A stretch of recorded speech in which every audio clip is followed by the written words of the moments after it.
Olá, boa tarde. BTG Bankers Experience 2021. Muito obrigada a vocês que estão aqui conosco e que estão online. Nosso próximo painel, a gente vai falar de um legado empreendedor e, para tratar desse assunto, eu gostaria de chamar nosso sócio sênior, André Esteves, e nosso CEO, Roberto Salute. Bem-vindos.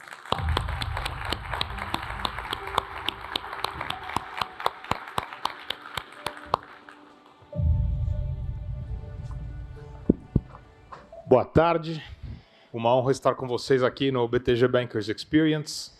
Mais feliz ainda de estarmos aqui, muitos de nós presencialmente. Felizmente estamos vendo, acho que, o fim desse pesadelo que foram esses últimos 18 meses. E queria agradecer vocês a confiança, parabenizar vocês pela resiliência, pela disciplina, pelo foco e pela performance fantástica que todos vocês têm tido. Acho que para nós realmente é um orgulho estar trabalhando nessa parceria com vocês. Então, hoje eu tenho um trabalho difícil, entrevistar meu amigo e sócio André Esteves. E vamos começar, Esteves. Apesar do tema ser legado empreendedor, acho que não dá para, com os mercados como estão hoje, deixar de começar por aí. E aí, o que você está achando desse mercado tranquilo de hoje? Bom, pelo menos ele não participou da batucada aqui antes, né? Estamos só na batucada depois. Bom, primeiro, boa tarde a todos. Como o Roberto disse, prazer estar aqui. Maravilhosa a parceria que a gente tem construído. Eu vi mais cedo que a Luísa Helena fez algumas considerações sobre parceria e o BTG. Então, acho que vocês todos podem contar com isso. Esse é o DNA da casa, é como a gente vê o mundo em sociedade. É assim que a gente nasceu, cresceu, chegamos até aqui e vamos continuar com muitas parcerias, né? Dentro de casa é assim e fora de casa, com vocês também é assim. Então, prazer estar aqui com vocês todos. Qual era a mesma pergunta, Roberto? Bom, a gente vive momentos bem agitados de mercado aqui nos últimos dias, né? Ontem a gente fez um evento, curiosamente, aqui, nesse mesmo auditório, que foi a entrega dos prêmios de melhores e maiores da revista Exame, né, que foi adquirida pela gente há um pouco mais de 2 anos atrás. E o ministro Paulo Guedes fez as considerações da noite. E os mercados eles estão, a meu ver, se acomodando em cima de ruído brasileiro, né? Eu acho que tem muito tema lá fora, a gente pode explorar aqui ao longo da entrevista, mas eu acho que os mercados eles estão sacudindo por razões brasileiras. E quais são elas? Basicamente, eu acho que ao longo desses últimos meses, por muita volatilidade institucional, acumulou um mau humor, ou um badwill de mercado, investidores estrangeiros, mídia e tal, que tem tendido a amplificar as notícias ruins. Eu acho que temos uma notícia ruim, que é factual. Vamos fazer um Bolsa Família, ou qualquer que seja o nome, de R$ 400, ou com risco de ter uma pitada adicional de populismo. Eu não acho, veja bem, o Bolsa Família de R$ 400 necessariamente o final do mundo. Na verdade, desde a criação desse programa, que não foi nem nos governos do PT, né, que se apropriaram um pouco da narrativa, mas o criador dessa gênese de um programa de renda direta foi o ex-ministro da Educação, Paulo Renato, infelizmente falecido, no governo Fernando Henrique, que criou um programa de transferência de renda atrelado a desenvolvimento educacional. E daí ele evoluiu para esse programa, que eu considero muito útil para a sociedade brasileira, para dizer a verdade. O melhor programa social é esse de renda direta no bolso daqueles menos privilegiados, né? É melhor do que qualquer outro programa, né? O programa do leite, que vai entregar leite. O leite vai sair por um litro de leite vai custar 1 litro de uísque, quando chegar na ponta do cara, né? Então, o melhor é dar dinheiro mesmo no bolso da turma. Isso traz uma paz social, isso traz uma justiça social, traz uma tranquilidade social e é um benefício para a sociedade, não tenham dúvida disso, né? E custa relativamente pouco para nós financiar isso daqui daqueles que precisam um pouco mais de assistência. Agora, o problema está na narrativa de como se constrói. E eu acho que é aí que a gente está se confundindo, ou está errando, ou está se desorganizando. Eu não acho que a situação seja tão ruim quanto o medo que o mercado está hoje, né? Final do dia, o Mansueto esteve aqui conversando com vocês mais cedo, o déficit do ano que vem ele vai ser menor do que o desse ano, né? O gasto primário do ano que vem, o gasto primário é tudo aquilo que o governo gasta menos a taxa de juros, vai ser menor do que o desse ano. Mas não só o desse ano, vai ser menor do que o do primeiro ano de governo. E esse é o primeiro governo, desde a redemocratização, que a gente vai terminar com despesas primárias em relação ao PIB menores do que a gente começou. Então, eu não estou achando que o mundo está se acabando. Aliás, para vocês aqui, a maioria com muita experiência no mercado financeiro, às vezes parece que o mundo acaba, mas pode ter certeza que ele nunca acaba, né? Então, o que eu acho que o mercado está fazendo é um novo equilíbrio de preços para essa nova realidade, com um pouquinho mais de mau humor. Então, estamos aí, talvez, do meio para o final desse ajuste, mas nós vamos ter novos patamares de preço, novos patamares de prêmio, precificando riscos de indisciplina fiscal mais à frente. Ou seja, devemos ter um pouco de volatilidade mais, até se confirmar esse cenário que é o nosso cenário base, que acho que foi o que o Mansueto traçou aqui para vocês antes, e mostrar que isso talvez seja uma acomodação para acomodar o cenário político, umas demandas sociais, mas que não compromete a trajetória de longo prazo fiscal, apesar de piorar um pouco no curto prazo. Agora, isso é parte do problema, né? Do problema não, dos temas que temos discutindo no mercado. A gente vive uma pressão de preços globais, a gente vem de políticas monetárias e fiscais muito estimulativas no mundo todo, a gente já vê a América Latina iniciando, né, a saída disso, o Brasil, acho que na frente, subindo os juros agressivamente, a gente viu o Chile semana passada. O que você está trabalhando aí de cenário, digamos, de Estados Unidos, de Europa, de Inglaterra, de inflação, taxa de juros, como isso afeta o Brasil e os mercados emergentes? Olha, é bom, Roberto, puxar esse assunto, porque eu sempre tenho uma preocupação maior com o cenário externo, porque ele a gente não controla, né? Essa deterioração brasileira, se vai ser 400, tem isso, tem aquilo, isso está dentro de casa, né? Somos nós com nós mesmos, né? A gente tem... E nós temos uma visão pragmática, né? Os políticos, eles não são bons nem maus, eles reagem aos estímulos políticos. Apenas isso. A gente tem que entender, administrar e muitas vezes, com legitimidade, atender parte dessas ansiedades. Eu acho que a gente tem condição de fazer tudo isso. Lá fora, eu acho que a gente pode passar por um momento mais desafiador, né? De novo, o Brasil aqui, a gente obviamente pode fazer bobagem o quanto se queira e irmos para o buraco por nós mesmos. Agora, a crise mais difícil é aquela que vem de fora, onde você não tem um controle, onde você tem que overreact não pelos seus erros, mas por outros. Me preocupa um pouco essa taxa de juros há uma década em zero e, infelizmente, tudo aquilo que a gente viveu da pandemia nos levou a esse ambiente de excessiva expansão monetária e fiscal, e eu acho que isso cria distorções, né?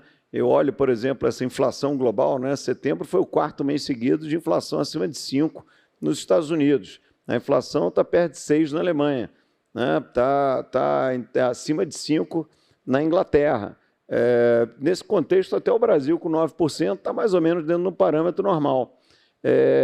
Agora, se a inflação global é 5%, se os Estados Unidos, ou a China, ou a Europa crescem de 5% ou mais, e a taxa de juros é zero, a expansão fiscal é total, e ainda você tem quantitative easing acontecendo agora, né, ainda hoje, obviamente parece ter uma peça fora do lugar, né?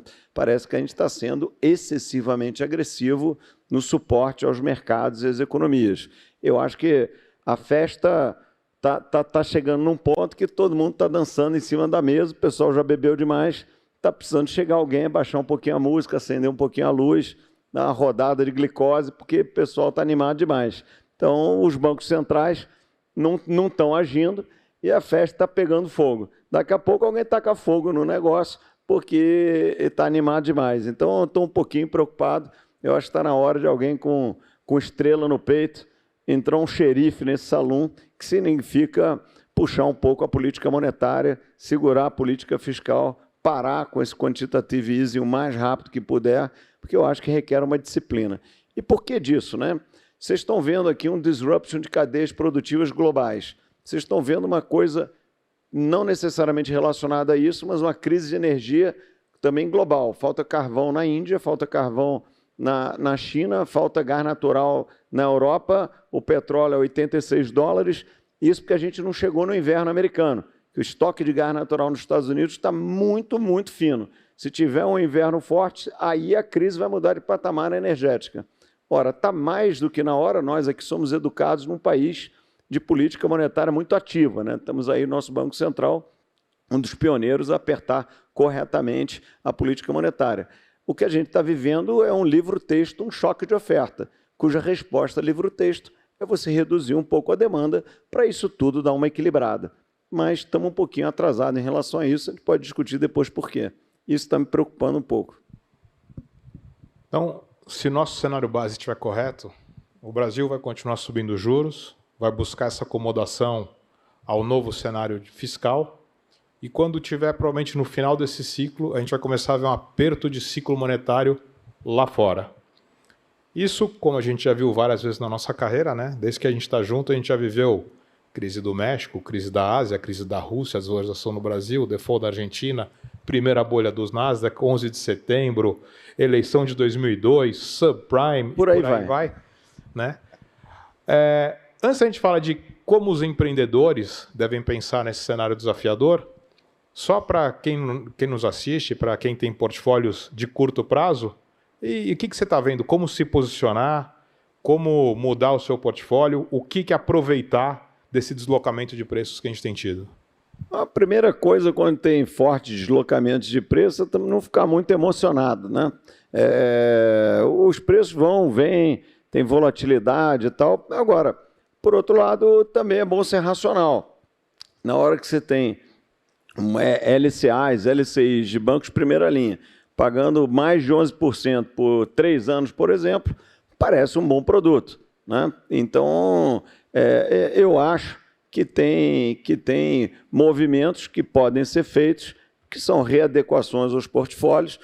De novo, essa conquista do Brasil do solid single digit, né, que a gente tem falado por algum tempo, uma hora ele vai ser 2, outra hora ele vai ser 9, uma política monetária ou frouxa ou apertada, eu acho que a gente não deixou para trás, né? Mal ou bem, o déficit primário ano que vem vai ser provavelmente abaixo de 1% ainda, a inflação vai voltar para uns patamares aí de 4,5%, 5%, então nós vamos mais ou menos normalizar, provavelmente a taxa de juros em algum momento, no meio do ano que vem, vai começar a cair até aí uns 6%, 7%, alguma coisa desse tipo. Aí depende um pouco de como é que vai estar a eleição, como é que a gente vai lidar com o processo fiscal do ano que vem, etc.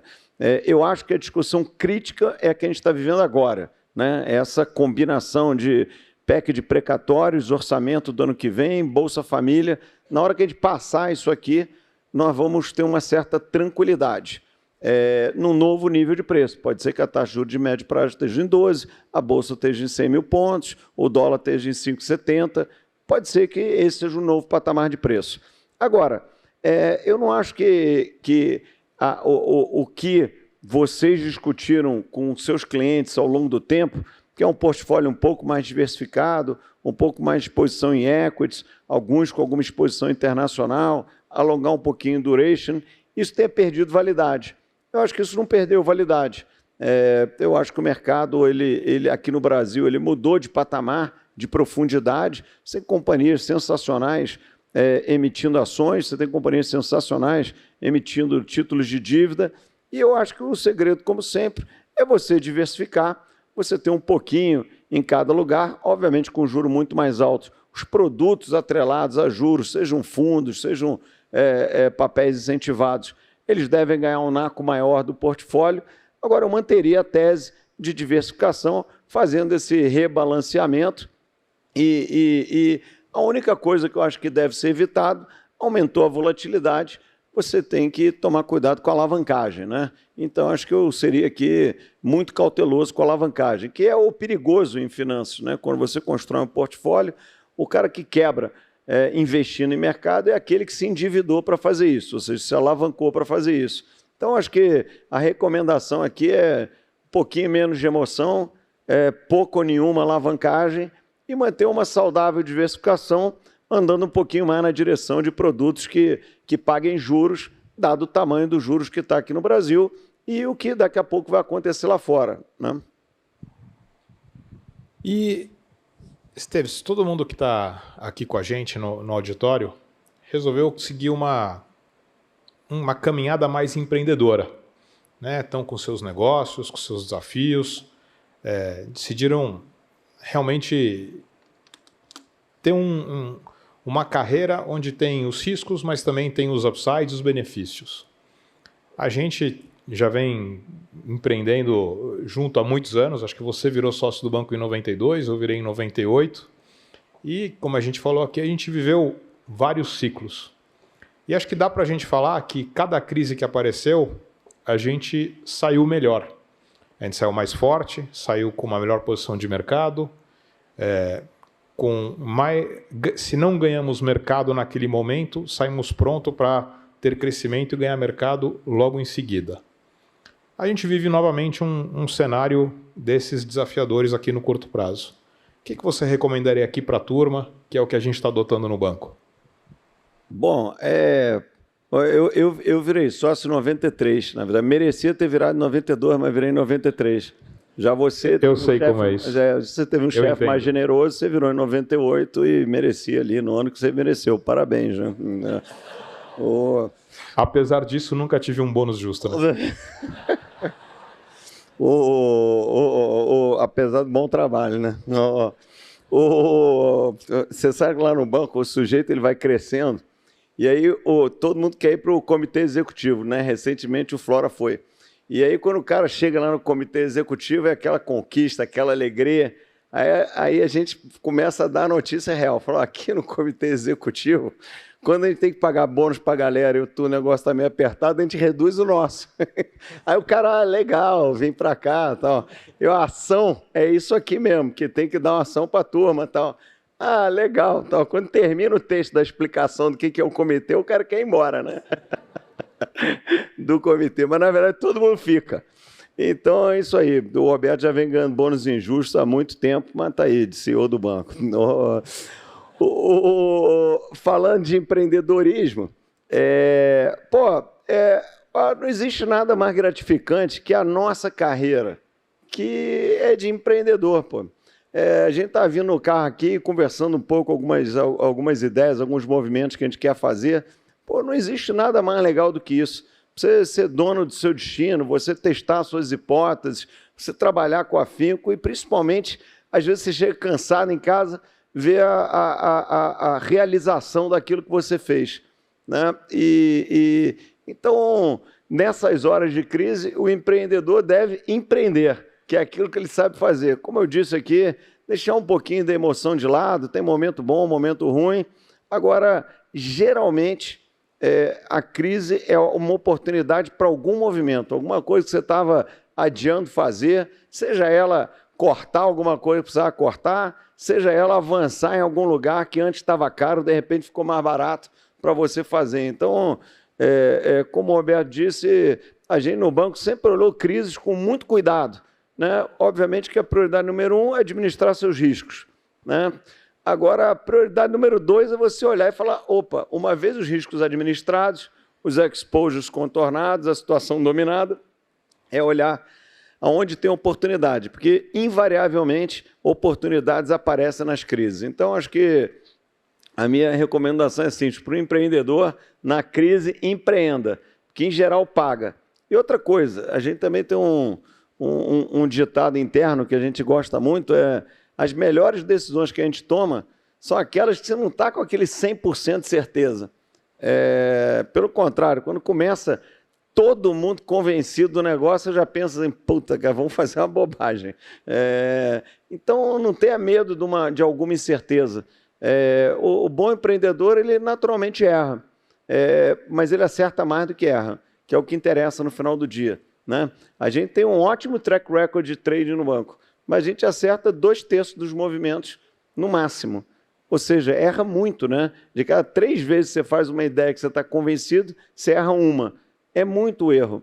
Mas saber lidar com erro também é uma qualidade e também é uma vantagem competitiva. Não tenham medo de errar, né? Errem do seu tamanho e aprendam com os erros. Ou, em outras palavras, errem erros novos. Erro antigo não é legal, né? Então, nesse ambiente, não tenham medo de empreender, administre seus exposures, não precisa ter muita emoção, muita comoção, momentos bons fazem parte, momentos ruins também. Qualquer empreendedor, a única certeza é que tem obstáculo, tem dificuldade, tem barreira a ser transposta. Então, não tenham muita aflição com isso daqui, né? O cenário, como eu disse aqui, às vezes o mundo parece que acaba, mas só parece, ele nunca acaba. Então, acho que é um pouco isso aí. E aquilo que a gente sempre fala no banco, né? Se empreender acaba sendo uma arte, né? Porque a gente falou, então não entra alavancado, se prepara para a crise. Durante a crise tem um momento que você não pode queimar a largada, mas tem que aproveitar a oportunidade. Aí você fala, bom, mas dá a receita. Não tem receita, né?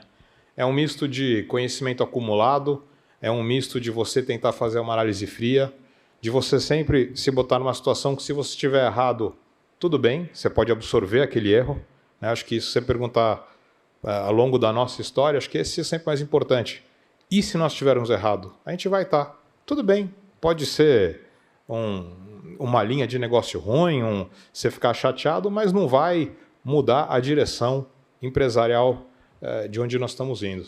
Acho que isso é muito importante. Que a gente sempre diz, né, Sérgio? Acho que para vocês que estão construindo o time, formando equipe, no banco a gente tem 3 mantras que acho que deve ser muito similar ao de vocês, né? A gente fala que para o banco dar certo, a gente, tem que estar construindo um negócio muito especial, onde a gente está gerando muito valor para nossos clientes e parceiros. 2, a gente tem que se divertir todo dia, porque você tem que trabalhar com gente que você gosta, que você admira, porque a gente passa muito mais tempo trabalhando do que a gente passa em casa. Então, se você não trabalhar com quem você gosta, a gente brinca no banco que a gente tem o no asshole policy, né? Que não dá para você conviver com gente que não tem os mesmos valores, a mesma visão que você. E o terceiro, a gente tem que criar valor para os investidores e para os acionistas, porque isso é o que vai, no final das contas, é o que motiva a continuação dessa ciranda. E, Esteves, vamos falar um pouco aqui de empreendedorismo social. A gente viu aí na pandemia, acho que chegou a ser emocionante, né? Acho que a Luísa esteve aqui um pouco antes, ela liderou o movimento das vacinas pelo Brasil. Antes disso, ela tem o legado de mulheres do Brasil. E a gente viu na pandemia que o setor privado se mobilizou, acho que como nunca. Eu já não sei nem mais qual o número atualizado, mas, se eu não me engano, já estava acima de 8 bilhões de doações do setor privado para ajudar a sociedade, a saúde e as vacinas. O que você acha que fica de lição? O que a gente espera? Acho que ontem a gente teve um jantar com todos os vencedores do Melhores e Maiores. Foi um tema recorrente. Mudou a cabeça do empresário perante o empreendedorismo social, a filantropia? Você acha essa pandemia? Eu acho que sim. Eu fiquei muito satisfeito tanto com o que a gente fez, né? Isso é natural, porque se a gente fez é porque a gente queria e achava que era o certo, mas eu fiquei satisfeito com o que eu vi em volta. Eu acho que o setor privado brasileiro agiu com muita responsabilidade, com muita compaixão, com muito compromisso ao longo dessa pandemia, porque não é só doar dinheiro, né? Eu vi as pessoas doando mais do que isso, né? Doando seu tempo, doando trabalho, doando capacidade de execução, doando emoção, doando compaixão. E eu gostei muito da atuação nossa como sociedade, né? Quase toda grande empresa no Brasil, de alguma maneira, se mobilizou, né? No banco, a gente fez uma doação financeira importante, mas a coisa mais importante que eu achei foi a gente doar a nossa capacidade de execução, né? Ali, quando o pau estava comendo, a gente contratou 150 médicos para o HC. E o problema não é você chegar lá e botar 5 milhões de reais na conta do HC. O cara ia conseguir contratar os 150 médicos em 2023, quando a gente estivesse na Covid-23. Então, precisava de executar alguém lá e fazer acontecer aquele negócio, mais do que botar o dinheiro e virar as costas. Ou quando a gente mandou oxigênio para Manaus de jatinho, quando tinha gente precisando disso. Então, eu gostei muito do que foi feito e alguns parceiros aqui também participaram disso. E o setor privado brasileiro participou disso. Eu espero que... eu vejo um setor privado saudável.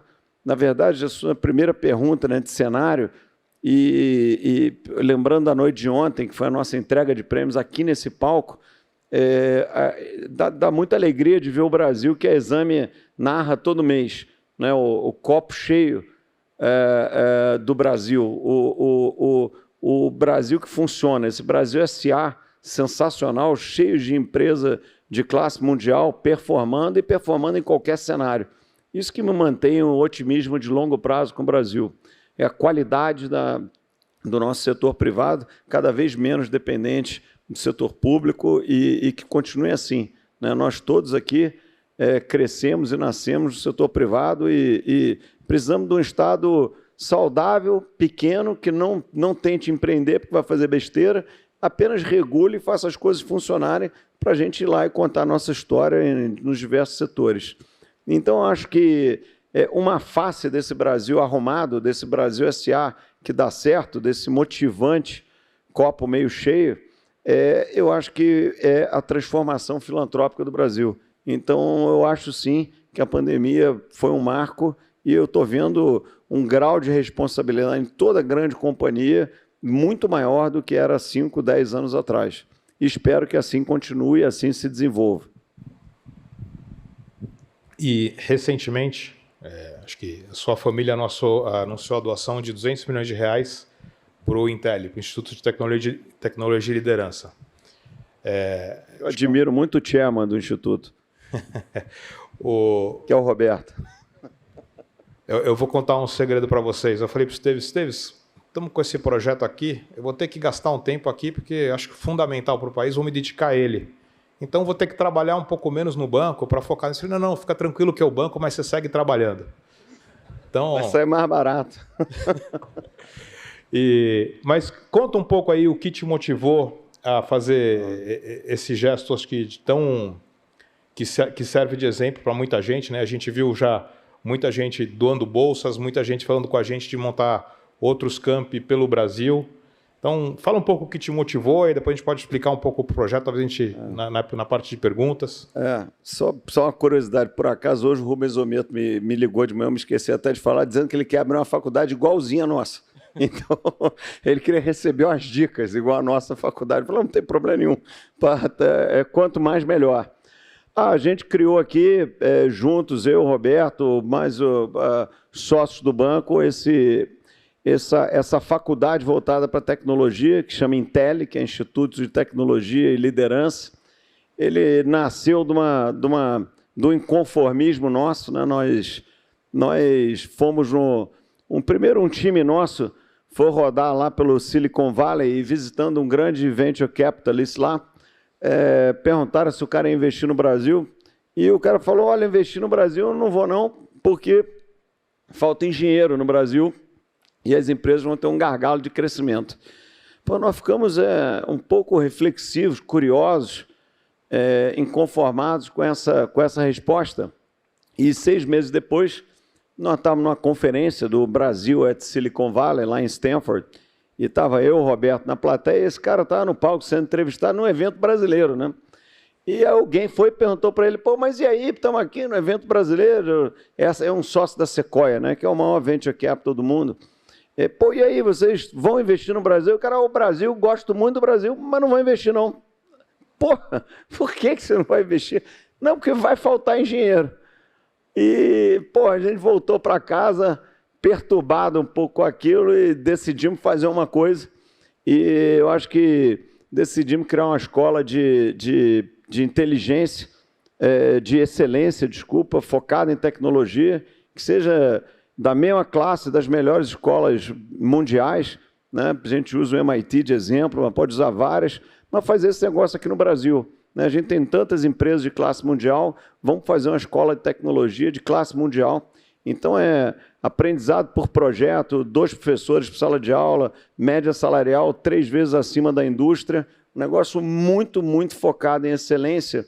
E, além desse ensino tão importante para as nossas empresas, para fechar esse gap de tecnologia, a gente também criou um layer a mais de ambição.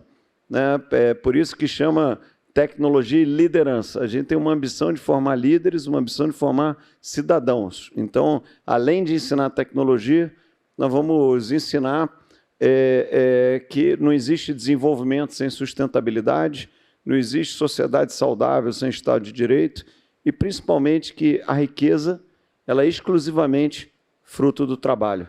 Né? É aquilo que a gente acorda cedo, chega à tarde, às vezes cansado, mas realizado pelo que conseguiu executar, pelo que conseguiu construir. E assim a gente espera que crie líderes dentro dessa área que ajudem a transformar a nossa sociedade em algo tão essencial para o desenvolvimento das nossas companhias, que é a tecnologia. Então, o projeto é 100% filantrópico, a gente vai dar mais ou menos quase metade dos alunos vão ter bolsas integrais, que vários parceiros doaram por aí, e estamos muito animados com isso. Espero também que sirva de exemplo para outros que tiveram o privilégio de acumular conhecimento e capital, possam investir no futuro. Não existe nenhum investimento melhor do que esse daí para o futuro da nossa sociedade. Então, essa daí é a tese do Intel. Fevereiro do ano que vem começam as aulas. Então, quem quiser mandar seus filhos, sobrinhos, amigos, pode mandar, porque o ensino vai ser igual a qualquer escola de primeira linha nos Estados Unidos. Acho que vamos aproveitar aqui e tem um microfone aqui para quem quiser fazer perguntas. Enquanto quem quiser levantar a mão, pedir o microfone, vou aproveitar aqui, Seves, fazer uma pergunta, te deixar no... A Luísa já passou A Luísa já passou as instruções das perguntas, né? Que é direto, sem discurso, bem daquele jeito dela, bem não direto, né? Então, eu vou fazer uma pergunta que eu vou te deixar numa situação difícil. A gente sempre fala aqui que a gente erra muitas vezes e faz parte. Quais foram os maiores erros que você acha que a gente já cometeu?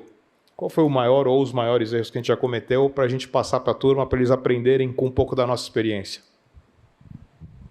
Bom, primeiro, a gente pode ficar aqui até às 9 da noite, né, falando das bobagens que já fizemos. E, na verdade, toda segunda-feira de manhã eu chego no banco pensando, pô, tomara que a bobagem que eu faço essa semana seja pequena, porque alguma eu vou fazer. Então, faz parte, né? Só erra quem faz. Então, qualquer um de nós aqui, vocês estão na mesma categoria que a gente, vocês são fazedores. Então, como eu já disse antes, convivam com leveza com o erro. Aprendam com ele e errem do tamanho que vocês administrem.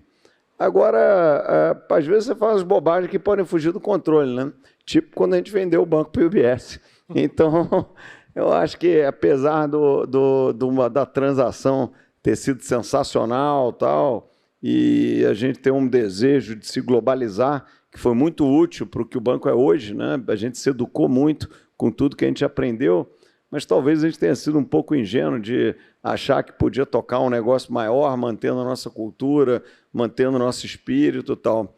Então, talvez esse tenha sido o maior de bate-pronto aqui que a gente cometeu. Ainda bem que a gente teve o talento, a perseverança, a serenidade de corrigir o erro e buscamos a hora certa e resolvemos essa daí. Mas dessa bobagem a gente não vai fazer de novo. E, diga-se de passagem, aproveitamos uma crise global para resolver, né? Foi justamente quando nas crises aparecem as oportunidades. Mas vamos abrir para a pergunta. Tem alguma pergunta na plateia? Tem bem ali no meio. Só levantar a mão e... Se puder se apresentar, por favor. Vanessa Calfada, Blackbridge. Sou autônoma também. Eu queria saber, a Intel, ela é um ensino de graduação? É um ensino médio? A partir de que idade? Fala, Chairman. A gente, quando foi estudar o que fazer, a gente gastou muito tempo estudando, porque a gente tinha uma dúvida. O que a gente vai fazer? Vamos formar tecnólogo? Vamos fazer curso profissionalizante? Vamos fazer curso executivo? Vamos fazer uma trilha para o ensino médio? E a gente estudou bastante, viu tudo que tinha lá fora, e a gente chegou à conclusão que o que a gente geraria mais impacto no curto prazo e daria mais opcionalidade para fazer depois no futuro seria um curso de bacharelado, ou seja, a gente formaria bacharéis em tecnologia, onde depois a gente poderia agregar a isso talvez cursos executivos, talvez uma trilha para o ensino médio, mas então todos que se formarem lá vão sair engenheiros formados com skills de business e liderança e com os valores que o Esteves mencionou aqui. A gente acha que isso depois, no futuro, nos dá a opcionalidade de abrir outros campi pelo Brasil, que foi até um compromisso nosso com o Silvio Meira, que é um dos fundadores do Porto Digital e membro do nosso conselho, e nos dá muita opcionalidade de também fazer cursos menores ou em outros segmentos, que acho que a gente gera muito valor para a sociedade brasileira. Respondido. Tem uma lá embaixo. Oi, boa tarde. Eu sou o Diego Ramiro, Miura Investimentos, escritório de assessor de investimentos. A minha pergunta é sobre nós, assessores de investimentos. O banco recentemente criou essa área de assessoria de investimento há alguns anos. Queria ver a visão de vocês, o que é esse mercado daqui para frente, dada a estratégia do BTG para o mercado de assessoria de investimentos. Olha, a nossa visão estratégica hoje é a mesma de quando a gente começou o negócio. A gente esperou um pouquinho, né? De um certo modo, partimos atrasados, porque a gente queria ver o amadurecimento da regulação. E a regulação amadureceu, se consolidou em linha com os mercados globais, basicamente o mercado americano.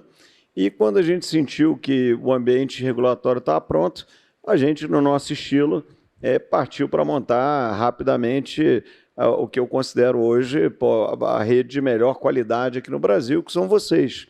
Né? A gente procura focar, não mudamos a nossa visão inicial, né, num top quartile de agentes autônomos de investimentos, ou seja, pessoas mais qualificadas, num grupo de clientes mais qualificado, que eu acho que é uma coisa mais fácil de administrar, do ponto de vista de educação, treinamento, compliance, etc., e potencializa o cross-sell com os produtos do banco. Não adianta nada a gente pegar aquele varejão tal que ele não vai adicionar muito valor, vai dar mais trabalho para administrar, dá mais erro operacional, dá mais problema de compliance. A turma do pastel com cerveja não é muito o nosso estilo.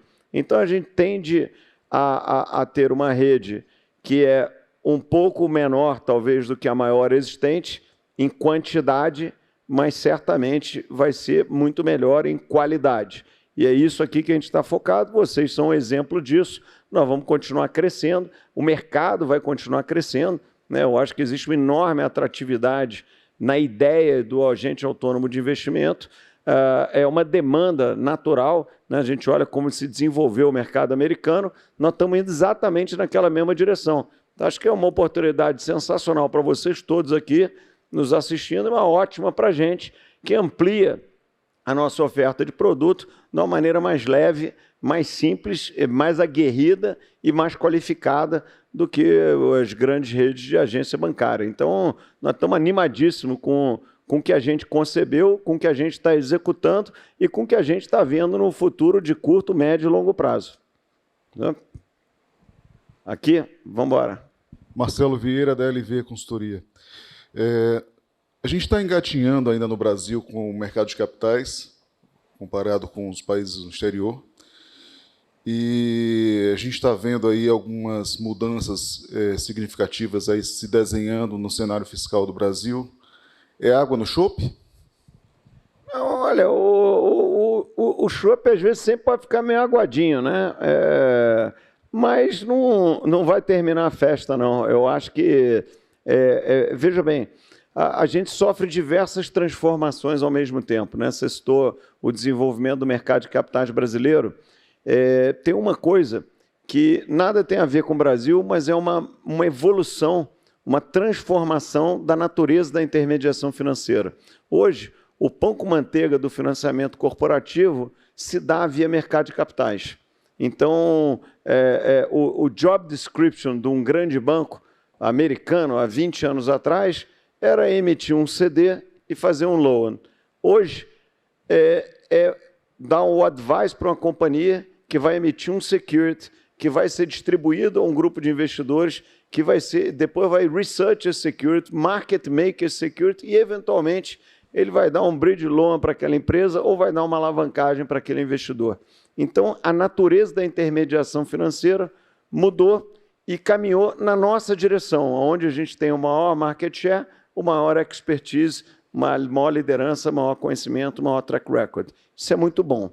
O Brasil, a despeito de todas as idas e vindas ou da volatilidade de agora, ele está sofrendo uma deterioração, mas não significa que o Brasil está descendo ladeira abaixo. A gente vai achar um novo patamar de preço, que é incomparável a qualquer outro patamar de preço que qualquer um de nós tenha visto na nossa vida. Como eu disse aqui antes, uma hora a taxa de juros vai estar em 2, outra hora a taxa de juros vai estar em 9. Agora, é uma enorme mudança de quando ela estava uma hora em 15, outra hora em 30. Esse mundo do 2 dígitos plus, eu acho que ele ficou para trás. O grau de bobagem que a gente precisa fazer é muito alto para a gente chegar lá. Eu acho que a gente está no grau de bobagem admitido no mundo relativamente novo. Que tem outras coisas estruturais que aconteceram, né?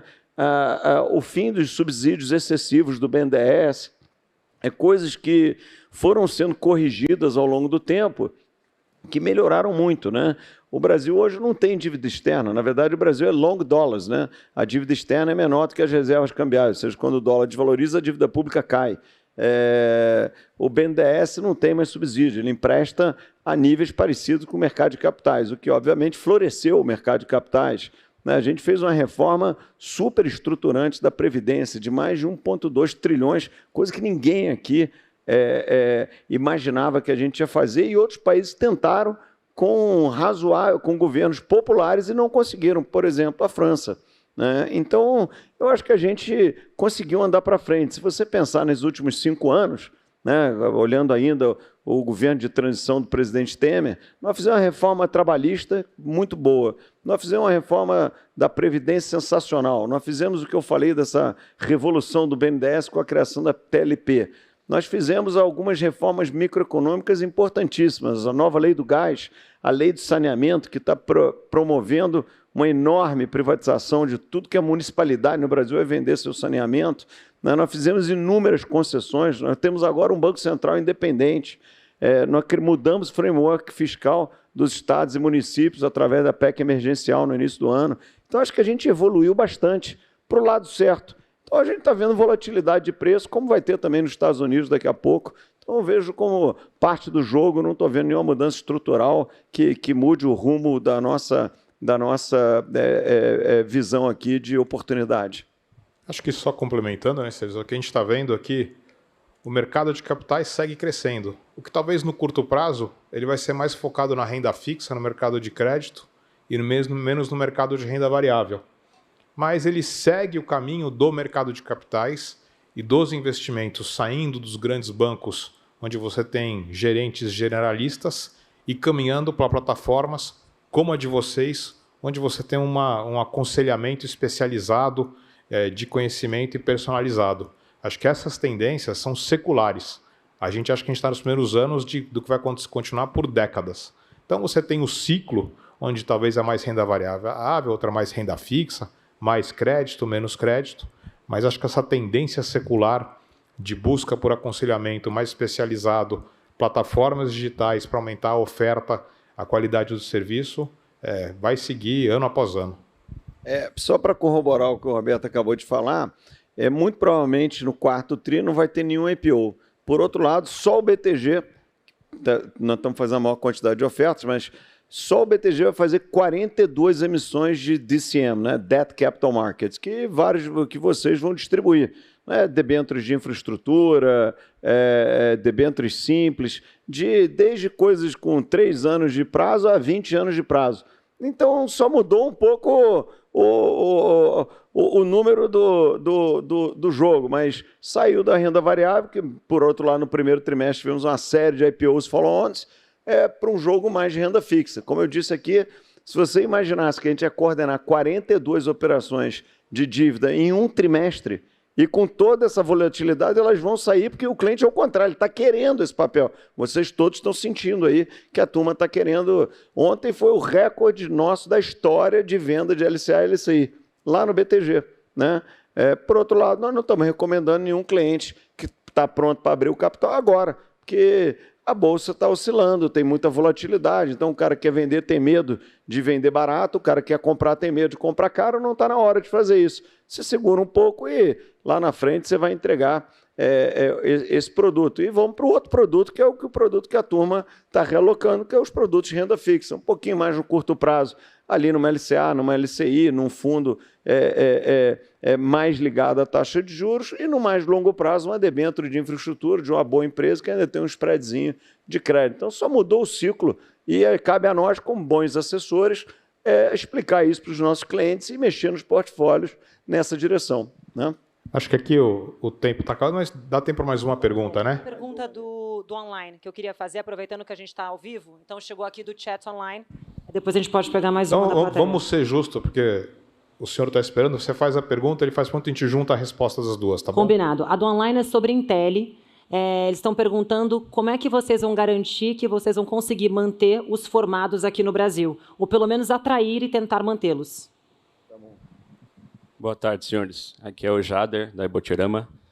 Recentemente, o BTG lançou a Mint e passou a ser o primeiro banco brasileiro a transacionar com cripto diretamente. Queria ouvir um pouco de vocês qual a estratégia do banco nesse mercado e a opinião de vocês sobre a ideia dos governos de criar suas próprias moedas digitais. Tá bom. Bom, sobre Intel, eu acho que a faculdade é brasileira, os professores serão brasileiros, os sponsors são brasileiros, e a gente espera que, no nosso treinamento de liderança, a gente ensine às pessoas o potencial do Brasil, o quanto a gente pode transformar o Brasil para melhor, e, de uma certa maneira, ajudar a amar o Brasil também faz parte do job description. Então, esses ingredientes todos, eu espero que os alunos bem formados, assim como nós, ajudem a empurrar o nosso querido país para frente. Então, acho que é essa a concepção, mas não vamos pedir nenhum compromisso de ninguém. Aqui no banco, nossa visão de mundo é liberdade. Então, as pessoas sigam seus rumos, mas eu espero que a vasta maioria fique aqui, ajudando a empurrar a sociedade para frente. E uma coisa muito importante para todo mundo ter na cabeça, né? A Venezuela virou Venezuela porque a elite abandonou o país. E a grande diferença para o Brasil é que nós estamos aqui, né? Então, e quando a gente fala isso, é tudo isso, né? É você tentar educar o mundo político, dar as melhores sugestões, é você ter grandes empresas pagando impostos, contratando e investindo aqui, você ter iniciativas filantrópicas que ajudem a levar a sociedade para um outro patamar. Tudo isso é não abandonar o país. Então, do nosso lado, nós vamos fazer o nosso papel e vamos inspirar outros a fazerem. E acho que eles vão fazer. Sobre a sua pergunta de cripto, que até nem apareceu no nosso bate-papo aqui, mas é uma favorita sua. Eu não estava querendo te botar na saia justa. O Roberto pergunta mais objetivamente, mas e aí o Bitcoin, é bom comprar nesses parcos $66 mil a unidade? Olha, na verdade, a gente tem dois olhares para esse mundo cripto, né? Nós lançamos o Mint, a primeira plataforma bancária de cripto. A gente pretende colocar bastante coisa lá para os clientes de vocês terem acesso e promoverem isso dentro dos portfólios, mas, acima de tudo, o que mais nos agrada nesse mundo são as tecnologias por trás disso, né? Eu acho que o blockchain, decentralized finance, tudo isso veio para ficar. E mais ainda, eu acho que ao longo da próxima década vai revolucionar em parte a nossa indústria financeira. Então, acho que é algo que a gente acompanha, discute toda semana, estuda muito, e dentro da nossa estratégia vamos ter seguidos desenvolvimentos nessa direção. Sobre as moedas especificamente, a gente acredita muito nas moedas funcionais, ou seja, aquelas criptomoedas que foram criadas com um objetivo específico, remittance, outras coisas mais. Eu acho que é uma tecnologia muito inteligente e muito efetiva para diversas finalidades. sobre os bancos centrais, eu acho que eles vão acabar criando moedas digitais e vão brigar por não criar concorrente para as suas moedas. Então, eu tenho um pouco de dúvida dessa uma grande moeda global, tal, digital, sem controle de Banco Central. Eu acho que as finanças modernas, os reguladores modernos, demoraram décadas para criar um framework razoavelmente eficiente contra lavagem de dinheiro, controles e tal. Acho que eles não vão abrir mão disso facilmente. E, nesse contexto, eu vejo com curiosidade o Bitcoin a $60 mil plus. Eu acho que, se alguém quiser apostar em alguma tecnologia, eu recomendaria pouquíssima parte do seu patrimônio nisso e nenhum uso de alavancagem, né? Eu acho que é uma coisa muito nova. Eu, particularmente, não sou muito bullish, né? Acho que a melhor tese para o Bitcoin é ser um digital gold. Mas como eu não gosto de gold, então eu também eu trago o meu preconceito para o digital gold, né? Então, assim, eu sou curioso, respeito a minha própria ignorância, mas não sou comprado nesses níveis de preço, não. Mas acho que, só complementando, a nossa intenção com a Mint e com a oferta disso é que existe uma demanda dos clientes de vocês, dos nossos clientes, para talvez ter uma alocação pequena, diversificada em criptoativos de uma maneira fácil e segura. E é isso que a gente quer disponibilizar, né? Acho que a gente tem que educar e a gente é muito cauteloso em não recomendar nada, mas a gente também sente na obrigação de dar uma opção segura para os clientes investir, caso assim desejem, né? E a diferença da Mint para o resto é exatamente isso, né? Você operar nesse mundo muito novo, né? Sem trocadilhos, muito etéreo de um certo modo, mas dentro de um ambiente com segurança, né? Que tem um banco com credibilidade fazendo a segurança digital, custódio, etc. Tal. Acho que faz muita diferença que numa bolsa que você não sabe direito o que é. Tal. A gente vai ter que ceder um apelo aqui de uma última pergunta, mas a resposta não pode demorar mais que 1 minuto, porque senão vai atrasar muito a programação. Vamos embora. Tudo bem, sou Fabiana Cataldo, da Legend Investimentos. Você me deu a responsabilidade da última pergunta, muito obrigada. Então, eu não vou deixar de perguntar sobre a sua visão das eleições de 2022. Vai ser direita, vai ser esquerda, vai dar centro? Eu queria ouvir um pouquinho aí qual é a sua opinião. Olha, mantendo a disciplina aqui do que o Roberto falou, eu acho que as eleições, ano que vem, elas vão ser decididas ao centro. Não necessariamente por alguém de centro, mas aquele candidato que andar para o centro com mais efetividade, ou vindo da esquerda ou vindo da direita, ele vai ser o vencedor das eleições. E se ninguém, hoje, dos candidatos mais populares à esquerda e à direita, conseguir ocupar o centro vai se tornar um forte candidato. Então, é mais ou menos assim que eu estou vendo. Obrigado. Meu objetivo, né? Boa. Eu queria, mais uma vez, agradecer vocês e parabenizar vocês por terem construído e fazerem parte da melhor e mais qualificada rede de assessores financeiros do mercado. Não importa ser o maior número, tem que ser a melhor, a mais qualificada, dar o melhor serviço para o cliente de vocês e ter uma parceria de longuíssimo prazo com a gente. Vocês vão reparar que nos nossos calls de resultados, a gente não fala em número de clientes, não fala em número de agentes autônomos. Para nós, o que importa é a qualidade do que a gente está construindo, a qualidade dos nossos parceiros e a qualidade do serviço que a gente presta para os nossos clientes. Então, por isso que eu queria agradecer a confiança de vocês, a parceria, parabenizar vocês pelo que vocês têm construído e desejar uma ótimo resto de conferência antes de passar a palavra aqui para o André. A gente não divulga essas quantidades, porque tudo isso que o Roberto falou é verdade, mas a gente dá a soma de tudo isso, né? Que é o net new money, né? Que é bem maior do que a concorrência todo trimestre. Gente, parabéns aí pelo realizado. Prazer enorme de estar aí.